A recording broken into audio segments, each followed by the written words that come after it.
ഒരു സിനിമയ്ക്കുള്ളിൽ തന്നെ 4-5 കഥകൾ നമ്മൾ കണ്ടിട്ടുണ്ട്. മലയാളത്തിൽ അത്തരത്തിൽ കുറേ ചിത്രങ്ങൾ പുറത്തിറങ്ങിയിട്ടുണ്ട്. അവയൊക്കെ തന്നെ തിയേറ്ററിൽ ഒരുപാട് വിജയമായിട്ടുണ്ട്. മലയാളി പ്രേക്ഷകർ ഒരുപാട് ഏറ്റെടുത്തിട്ടുമുണ്ട്. എന്നാൽ ഒരു ലോകം 4 കഥകൾ എന്ന പ്രഖ്യാപനത്തോടെ നമ്മുടെ ലാലേട്ടന്റെ ഒരു പുതിയ മൂവി എത്തുകയാണ് കേട്ടോ.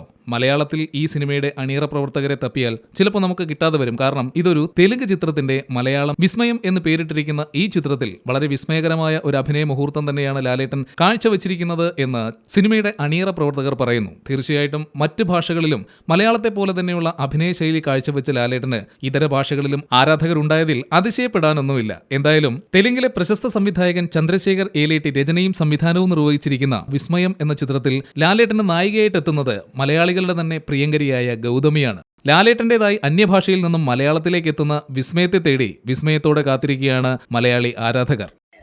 ചേച്ചി എന്ന് എന്താണോ അത് അമ്മ കാരനാണ്. So obviously that's where it all comes from.